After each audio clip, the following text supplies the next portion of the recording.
All right. Well, we're live. Hello, everybody. Accumulated Knowledge, Episode 2.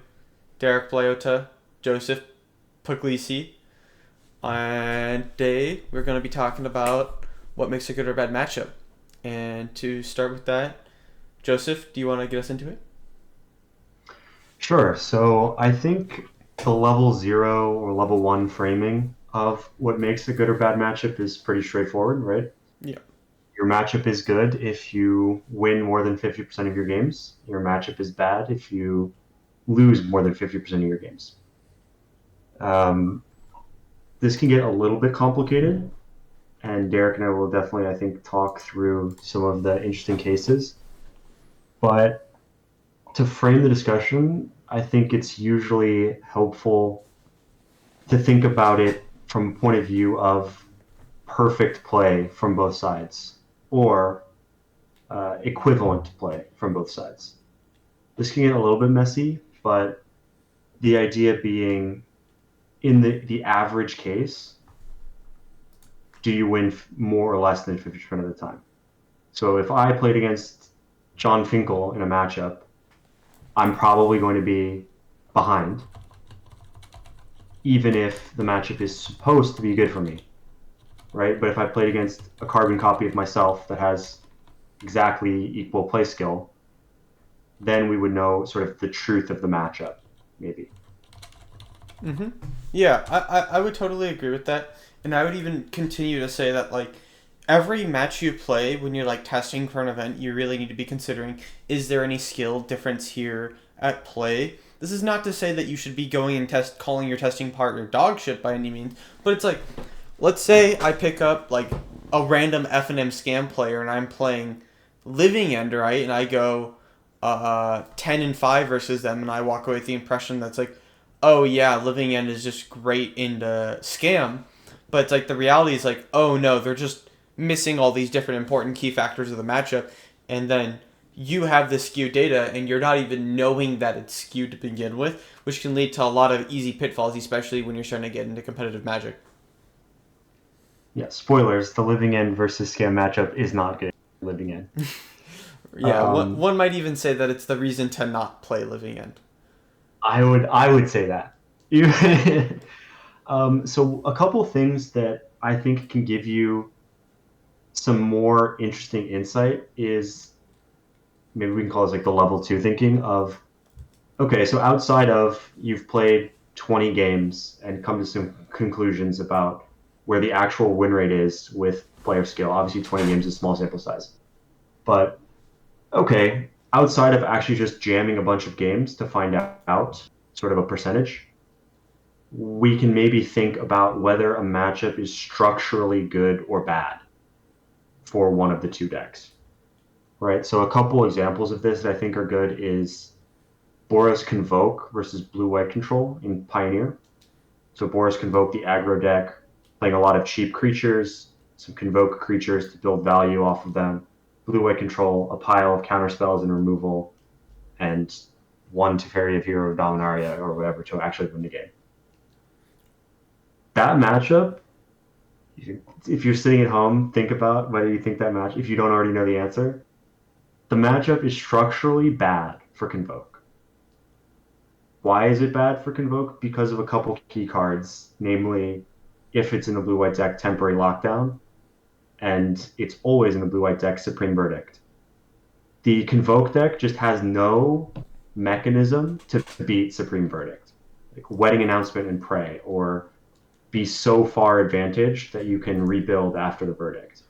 Well, also I feel like there's a couple other mechanisms at play where it's like every like the average card quality in blue white, right, is like a 5 or a 6, and the goal of the blue white deck is to trade off resources and eventually use its planeswalker or memory deluges to draw ahead on cards. And the whole you can kind of think of Convoke as a combo aggro deck in an aspect where it has two main types of cards. It has its enablers and it has its payoffs, and like something like the make 3/1/1s can kind of be considered a card that gels between a payoff and a enabler. But if you just draw an opening hand of 4 Ornithopters, like these aren't just inherently like great Magic cards that you want to draw a bunch of. They're there to subsidize the broken cards, which are the Convoke payoffs.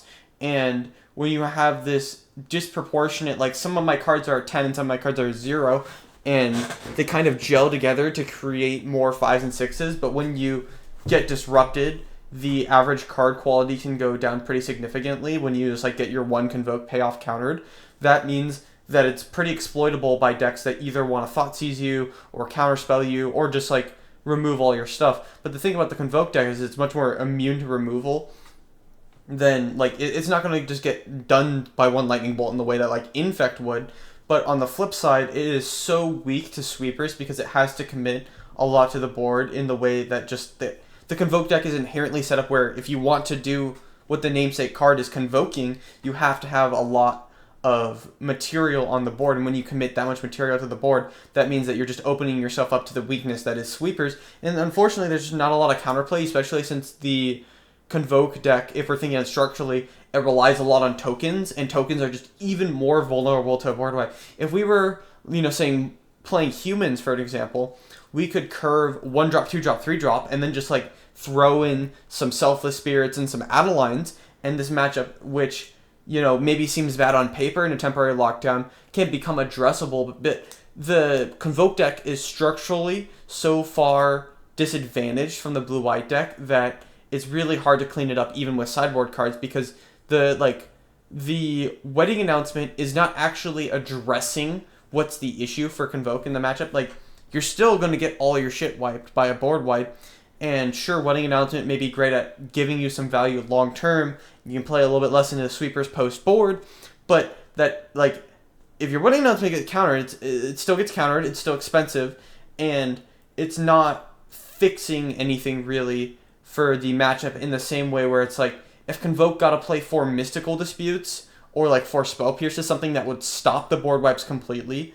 Well, I guess you can't really stop Supreme Verdict, but you get what I'm trying to say here. Where if they were able to address the cards that were causing them so many issues, they would be able to change how the matchup played on a structural level, but they kind of can't. So this is why Convoke, no matter how you really want to move around the specifics of the sideboard, is just born at a disadvantage in this matchup.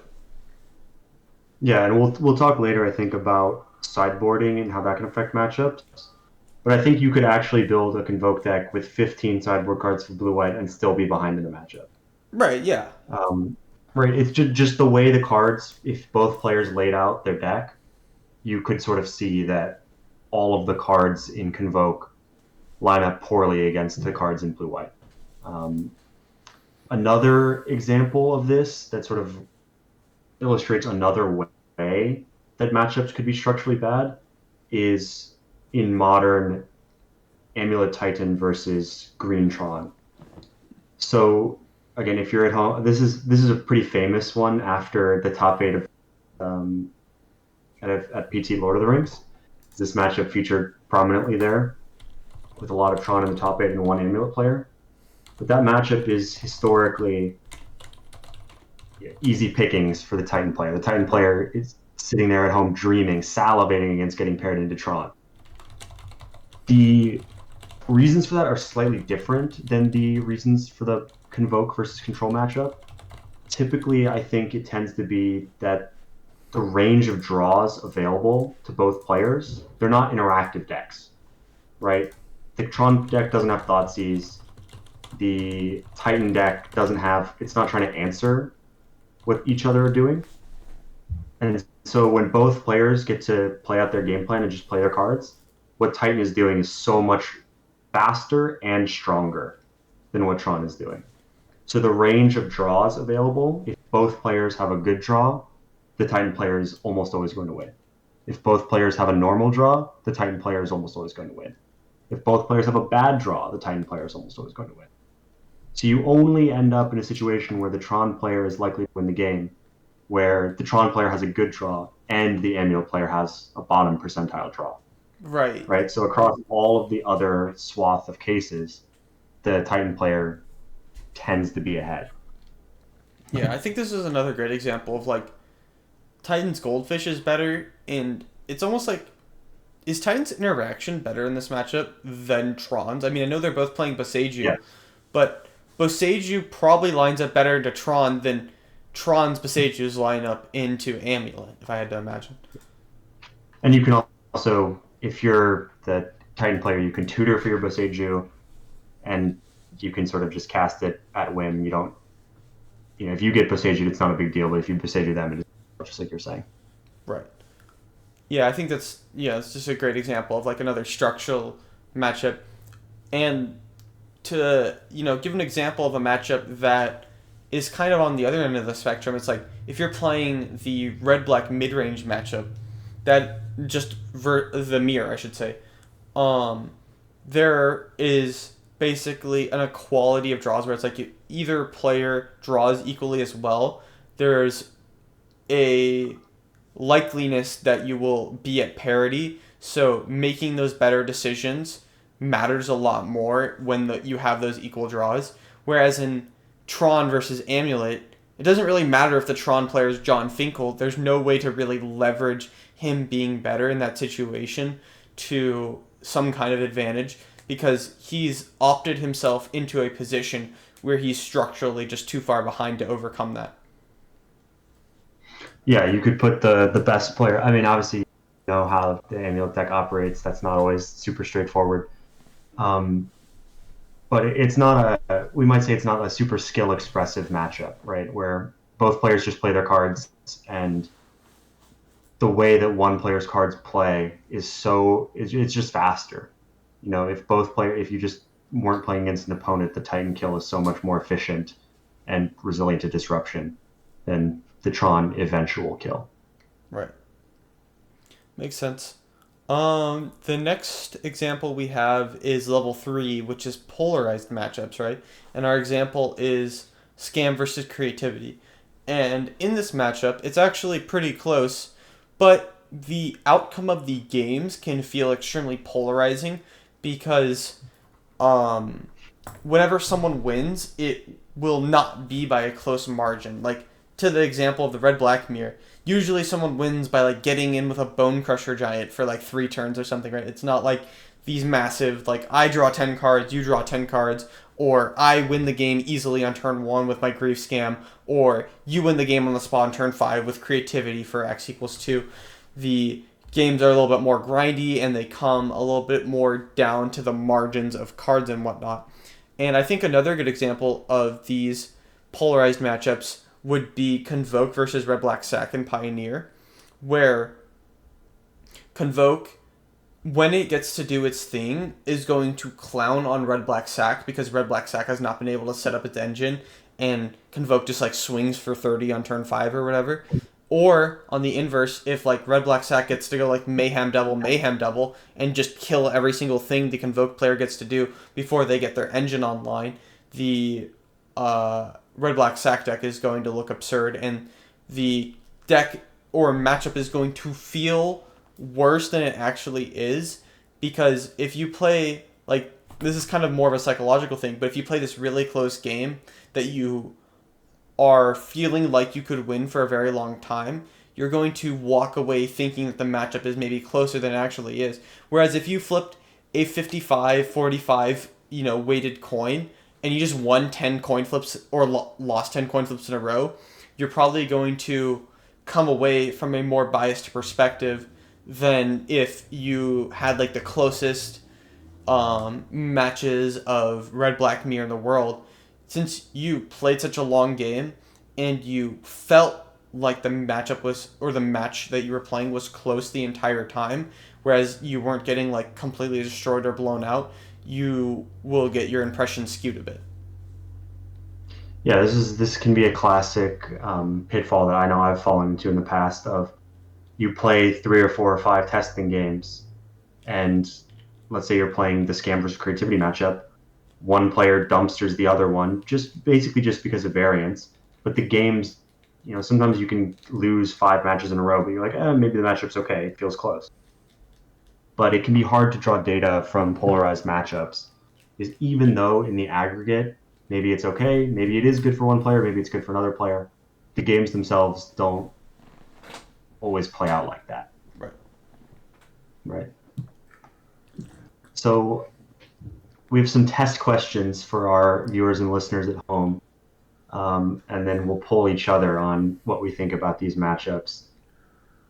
But in modern, Red Black Scam versus Living End, we alluded to this earlier. Uh, who is this matchup good for and why, Derek? Well, I think this is good for Scam, but I won't just say that. I'll give you the reasoning why. So there's a few factors at play here. First, you have the classical black Thoughtseize based interaction deck versus a inherent combo deck, which is Living End.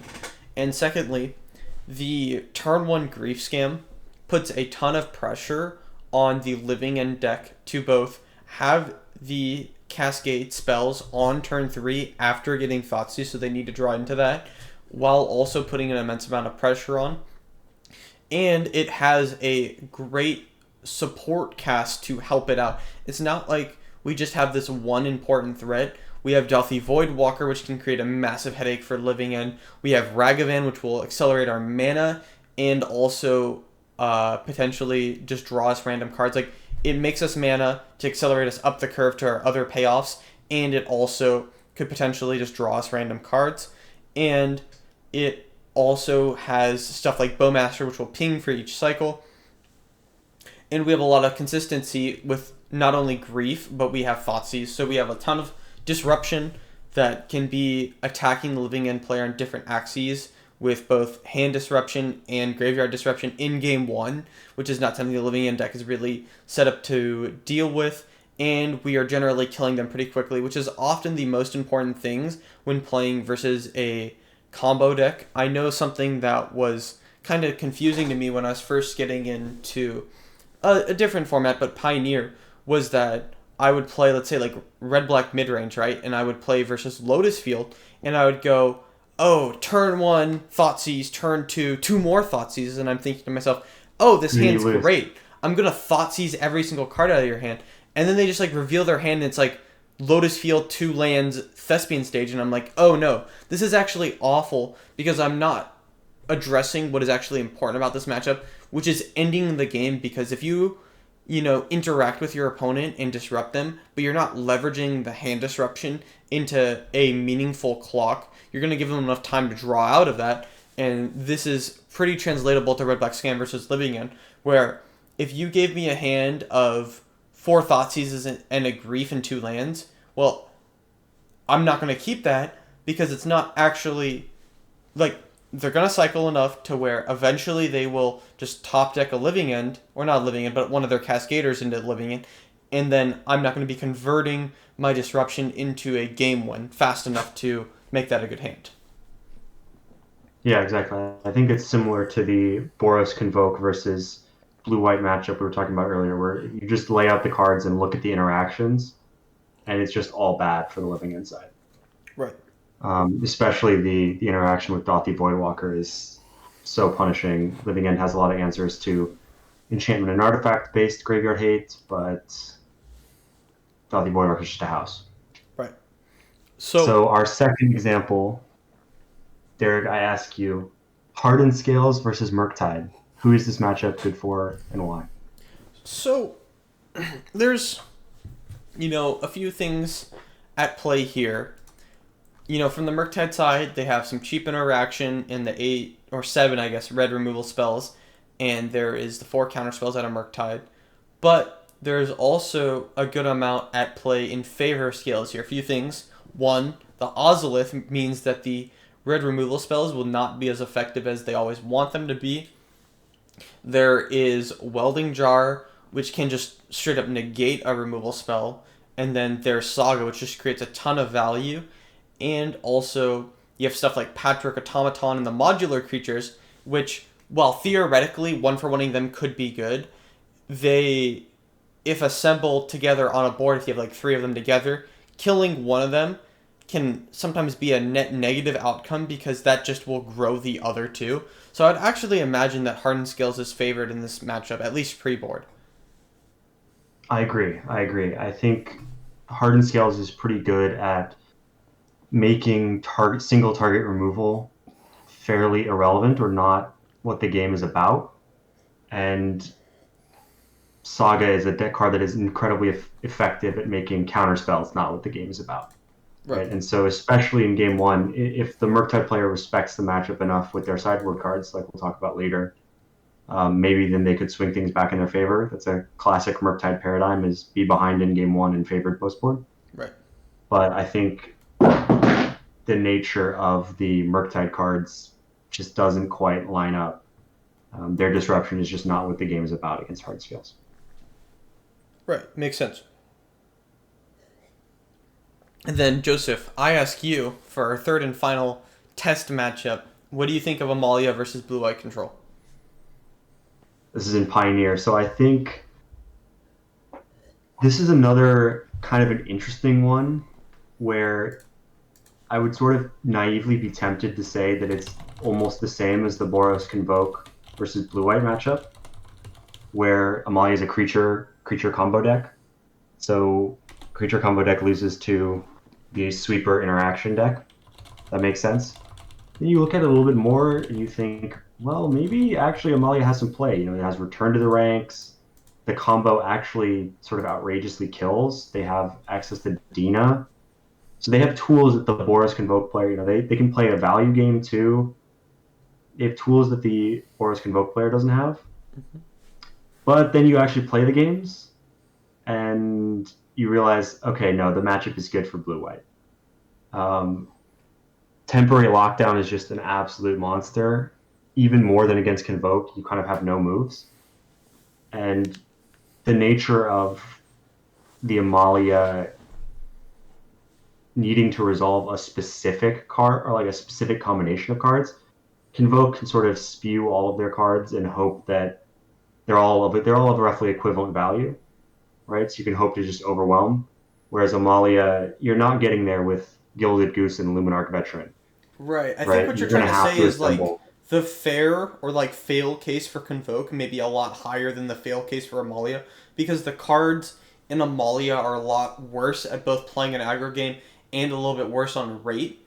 So their fair game plan is just like so much less likely to get there that while on paper their cards should line up better into the interaction of blue white, it addresses the structural things that are good versus it somehow worse because the like bottom half of games or draws from Amalia are just going to be so much more non-functional versus blue white. Yeah, exactly. Maybe if you're playing Amalia and you draw your opening seven, you might have seven cards in your hand, but really you only have one spell, right? Maybe you only have a Court of Calling Right. or an Amalia. And if the blue-white player has one Absorb in their hand, it doesn't really matter what the rest of their cards are. So I think this matchup is structurally good for blue-white, even though maybe you would think that the Amalia player has some moves. It turns out they kind of don't. Right. Makes sense. Um and then our next kind of topic is how do you address a good and bad matchup? When is it worth it to be packing cards for a good matchup? When is it worth it to be packing cards for a bad matchup? So, as an example, right? Could you talk a little bit about, let's say Amulet versus Scam, or I guess Amulet versus the very common hate pieces that are brought in? I know there's some discussion around like when should you board out Urza Saga? When should you be trying to step around these hate pieces? And also, if it's a good matchup, should you be doing that? If it's a bad matchup, should you be doing it? Like, when should you be diluting your core game plan to begin with? Yeah, I think Magic is a game of that's played best of three, right? So it's you have to adjust for the fact that you get options post sideboard, and specifically with Amulet as a combo deck, pretty linear combo deck. Your opponents have access to tools that stop you. So post board, the classic wisdom is that the games are almost always going to slow down because one player is going to be bringing in cards that are not You're roboting out, Joseph. This is so sad. part of their main game plan. Oh, you're So, for back. example, in Rhinos versus or Red Black Team is actually a good example. All right, I'm on board. they are going to be bringing cards that do not advance their main game plan, like Blood Moon, right? Blood Moon does not combo with Grief Scan or Ragavan, Right. but it does disrupt the Amulet Titan player significantly. So they spend their mana to prevent you from spending your mana. So things usually slow down.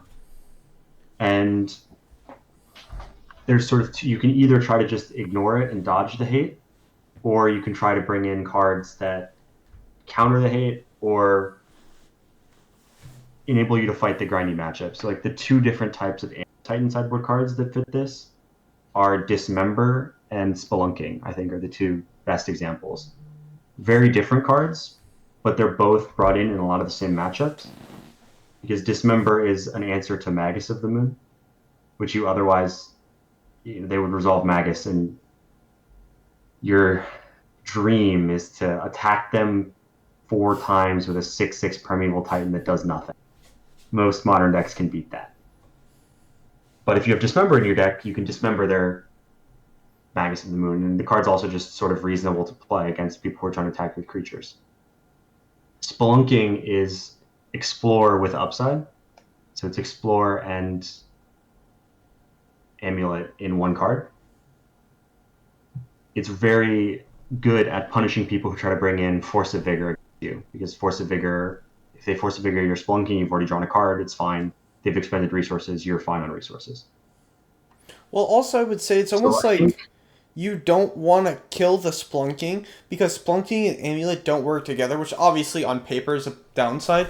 But it's like, if my opponent has one Splunking and one Amulet, do I kill one of them because the other one still works? Like, it gives you redundancy in a way where right. If I kill your Splunking, you could just be holding the Amulet, and then now I've just enabled you to start doing your thing with the amulets, and that it provides redundancy while also drawing you that card so that you're never going down on cards while doing it.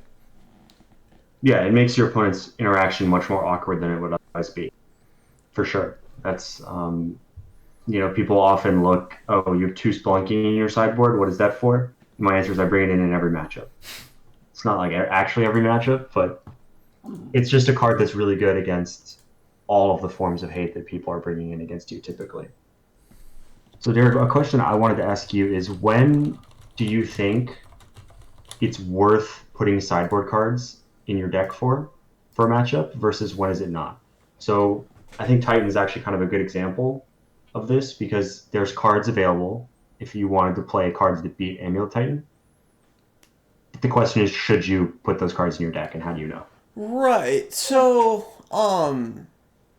in the case of like Amulet, it's a combination of how much Amulet do I think I will be played at whatever event I'm preparing for, right? And also, how impactful are those sideboard cards, and what does their coverage look like versus the rest of the field? They're, I guess an example of a card that I would never consider putting in my main deck, but is probably reasonable versus Scam, is like Dampening Sphere. Or not Scam, Amulet, where it's like, oh yeah, this card just like shuts off their bounce lands hard. Yeah, that's probably good at a baseline. Am I ever playing that? Probably not, because it has 0 coverage anywhere else. And it's almost where I'm at with Magus of the Moon, where it's like you could bring in Magus of the Moon in some other matchups, but the issue is that Magus is basically not coming in anywhere else, and while it is excellent versus Amulet, if I expect Amulet to only be 1% of the metagame, there's a line where you much evaluate at each new situation, where it's like, well, how much value is this card giving me in this matchup? How much coverage does it have in other matchups? And then also, how much of this is the field do I think this will be? So a card that, like, if you're picking up Scam and you just kind of look at the sideboard right now, you'll see a lot of K commands floating around in the sideboard. And you'll kind of be like, I don't know, this card's like not quite good enough for Modern, and it's just like randomly sitting in the sideboard, and it's not really like a haymaker in any matchup. But when you kind of go through the Spread of Kolaghan's command, it's pretty nice in the Scam mirror. It can come in some other random fair matchups, just as like a reasonable cards like Shock, Discard, Shatter, Deal 2 is just enough reasonable modes that it'll come up enough. And then also it is really potent versus these Cauldron decks, because it is a card that kills Cauldron while not just being completely dead. in some Cauldron matchups, or fairer decks that you may want to shatter versus but aren't all in on artifacts. Like another good example of that would be like the Coffers deck, where it's like they play for Karna the Great Creator. I would like to have 1 to 2 outs in my deck to like ensnaring bridge, but I don't really want to board in some like Force of Vigor type card. Yeah, like some specific card that only answers artifacts or enchantments, but having the utility there is pretty high value, and it covers enough matchups where it can make a lot of sense to play a card like K-Command, even though it's not the highest impact. Where on the complete opposite end, I think one of the most lucrative cards to play in Modern historically, since it's been printed, is a card like Force of Vigor, because a card like Force of Vigor is so dramatic and impactful in the way that it will blow out post-board games versus decks that it's good versus, that it can be one of the biggest reasons to like play green is to get this like completely busted sideboard card. And I think that seeing that, and it's like, well, if I think that like Saga is going to be really big this weekend, just playing a deck that can get to play Force of Vigor is kind of appealing at a baseline, because this card has a good amount of coverage, is what we're assuming, and it's excellent in the match that comes in. So that sounds like a slam dunk sideboard card to me.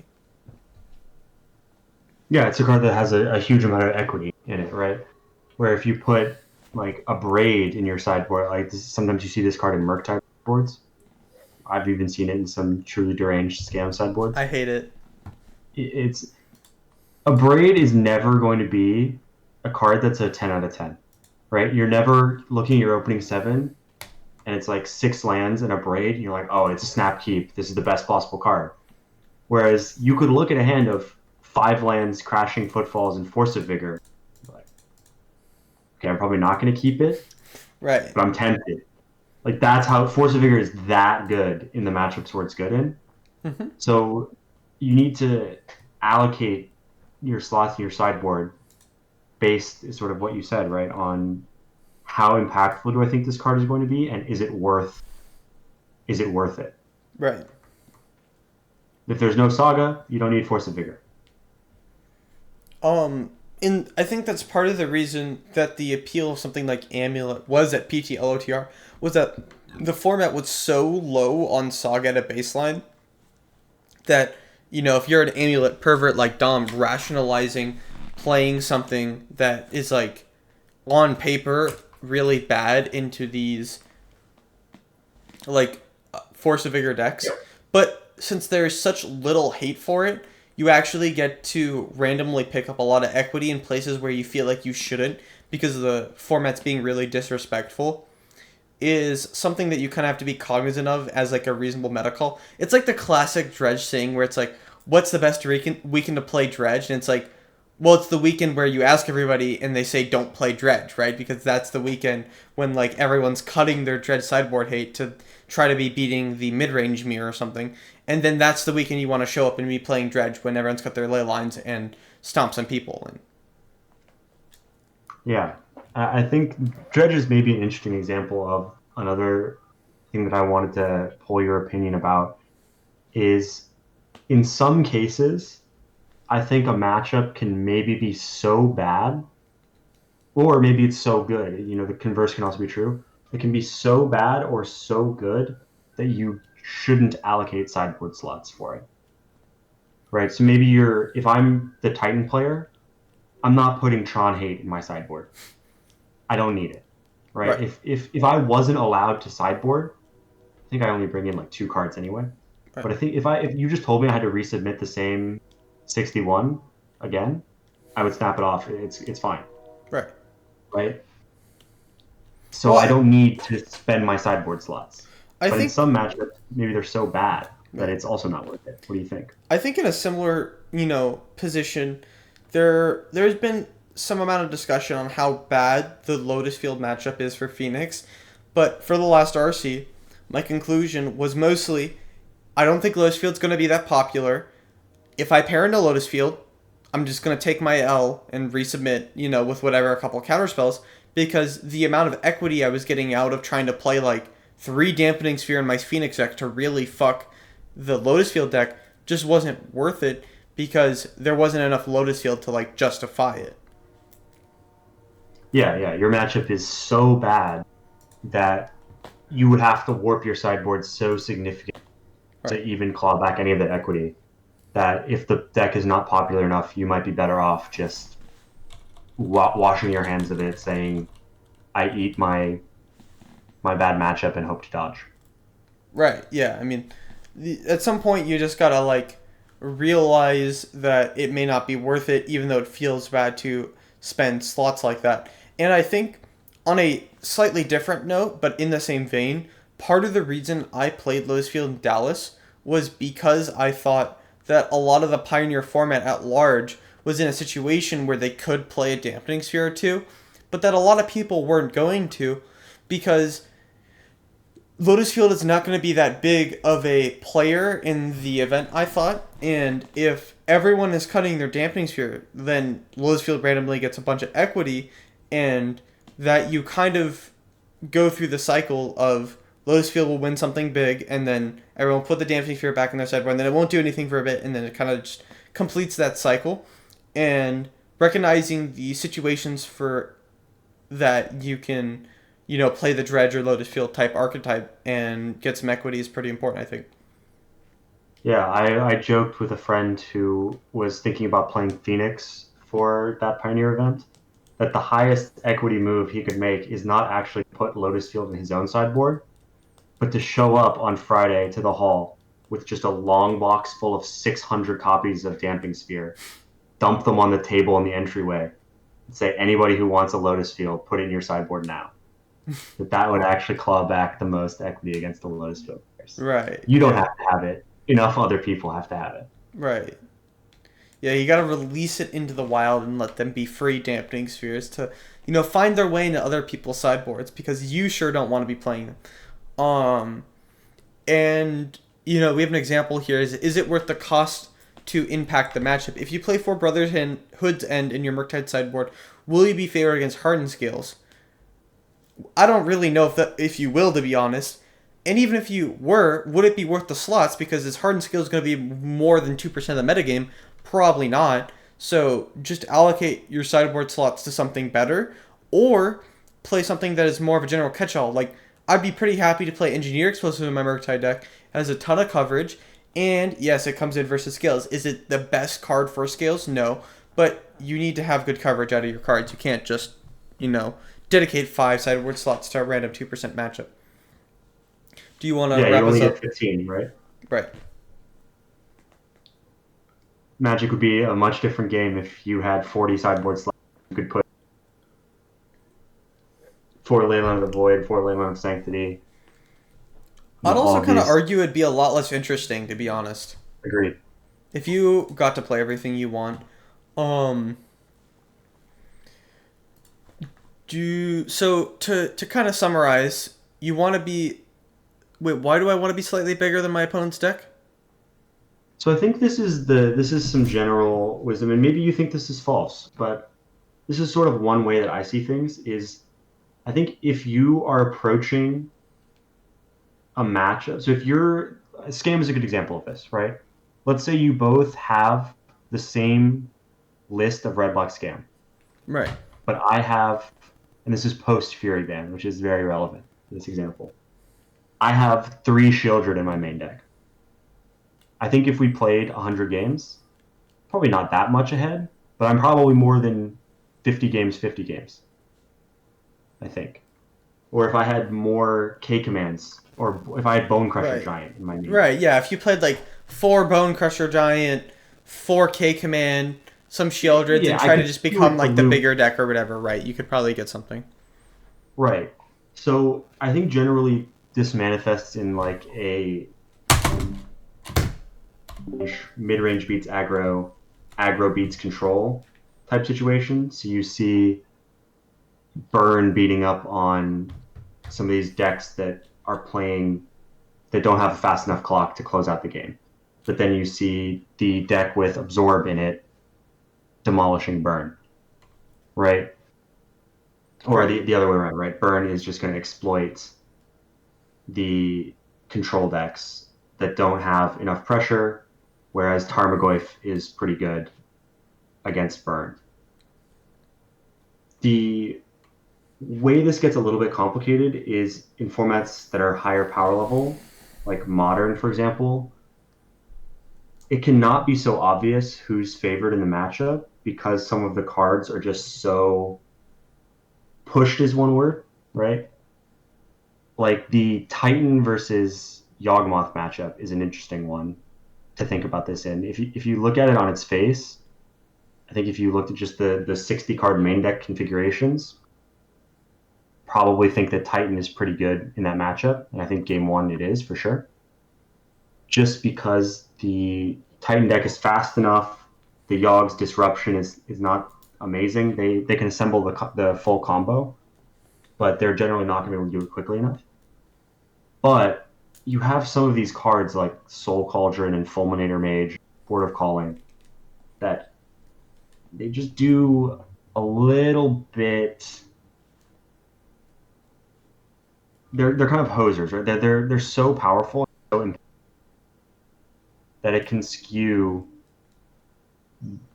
what would otherwise be a straightforward good or bad matchup. Right. So if you draw the Yogg Fulminator Mage or the Soul Cauldron Fulminator Mage combo against Titan, you're in a good spot to win that game, right? So this is a one example of a kind of game where the way the cards interact, like Soul Cauldron in particular, being so powerful, makes it a more interesting question. I think that one's kind of an unsolved. Some configurations of Yogg are favored, some configurations of Titan. Right. I mean, I think a lot of these kinds of matchups can also come down to like individual 75s and how much each player wants to be prepared for the matchup on a given weekend, right? Like, if you really want to beat the scam mirror, you can, but part of the interesting thing about Magic is you gotta choose what you want to beat often, and usually the decks that get to beat everything are banned because that reduces the interesting decision making in Magic. Yeah, you end up in an Oko situation where the best way to beat Oko is to play Right. a more inbred Oko list. Yeah, I mean, even in like, I don't know if at the end of the Fury Scam life cycle, if truly Fury Scam was above like some insane deck that needed to be banned in the Oko like level. I think it was probably fine long term to ban Fury, and I'm not like crying about it at all. But the way that you won the Fury matchup, or not the Fury matchup, the Scam Mirror, was just to like play some awful cards that were really low equity. But I had to have it get to such a high percentage of the metagame before I wanted to play these cards because they were like you had to spend so many resources to improve the scam mirror that for a long time my plan in the scam mirror was to like resubmit 60 out of 60 almost because it's just a matchup that gaining an advantage was really hard and that some of my other sideboard cards would be too high impact in other slots where I feel like I'd just be getting more equity in other ways. Yeah, that's another classic dynamic that I think we didn't touch on yet. Is it's kind of hard to sideboard against Thoughtseize decks a lot of the time because if you sideboard in, Force of Vigor was a card that it's not usually good against Thoughtseize decks, but if you sideboard in your banger 10 out of 10 sideboard card and they Thoughtseize it out of your hand before you get to cast it, then it has no impact. Right. I mean, that was kind of a funny thing I've had a lot of experiences with where it's like everyone says their deck beats Scam, and then everyone loses to Yep. turn one Grief Scam, and it's like I feel like it was even more prominent in the pre-ban iterations of Scam, where it's like, everyone says they have a good Scam matchup until they get scammed on turn one with some kind of follow up, and then all of a sudden your deck doesn't beat Scam anymore, and it's like, well, addressing the bad Scam draws is any deck should be able to beat the bad scam draws. What would really be impressive is a deck that beats the top end of scam draws. And the thing that made that deck so good was that it was really hard to address those. Or if you just played versus like a bad scam player that wasn't mulling properly or scamming at the right time, you could easily get the impression that you were much better than you were. Yeah, it's hard to beat getting Thoughtseize twice on turn one. People were putting subtleties in their deck in places where it probably shouldn't go to give it a shot. But Well, I mean, also the thing that I've kind of found about subtlety in Grief is like, okay, you've traded 2 for 2, but it's not like they're just not gonna scam you again next turn. Like, you know, I always kind of found that like at least currently when playing a subtlety deck versus scam, I had a testing match the other day where they went turn 1 Evoke Grief, I subtletied it. They went turn 2 Evoke Grief, I subtletied it, and then they were on the play. So turn 3 they evoked Grief, and they just like took my 2 Cascaders, and I'm like, cool, I've subtletied twice and didn't get myself anywhere. Like, what are we doing here? And like lost the match after subtletiing twice. And I'm like, well, what are we doing here? Like, what's going on? yeah, when your main deck hedge card isn't when, what are we doing? Right. And I kind of like the little point you have about how you need to be doing at least something somewhat proactive in the kind of modern Magic environment, because doing something purely reactive just doesn't work, because there's so many different ways that often decks will come at you, especially in modern. And also the ability for your like too many things have ETBs, too many things compound card advantages, that you see decks even like blue white now play the ring because they need to have some way to just go over the top of whatever the opponent's doing. You can't just play like a bunch of like counter spells and removal spells and just expect it to work out. Or like, wasn't there the really old like blue control decks where there's like 36 counter spells and like a 1/5 flyer or something to like try to close the game? Like some, excuse me, something will slip through the cracks. You need to have filtering. You need to have some amount of proactiveness, and I think that's what kind of scares me away of some decks that maybe miss those factors. It's kind of why I'm a massive like blue-white control hater, because often I think that the broken things it's doing are just worse iterations of what other decks do. If I want to play like a fair interactive deck, I could play like Scam, and if I want to play a broken ring deck, I could play something like Amulet. Or if I wanted to play a generically broken like blue counterspelly deck, you could play Rhinos or Living End. And that it's not really clear to me what blue white does better than any of these decks at its given thing. It just happens to pan out that people really like the gameplay of blue white control. Yeah, you'll claw counterspell out of their cold dead hands, right? The counterspell solitude Right. enjoyers. Yeah, I think that overall, knowing what your good and bad matchups are is important, but more than that is having a plan for your good and bad matchups. That's where you can really sort of claw some of that equity back or give it away further.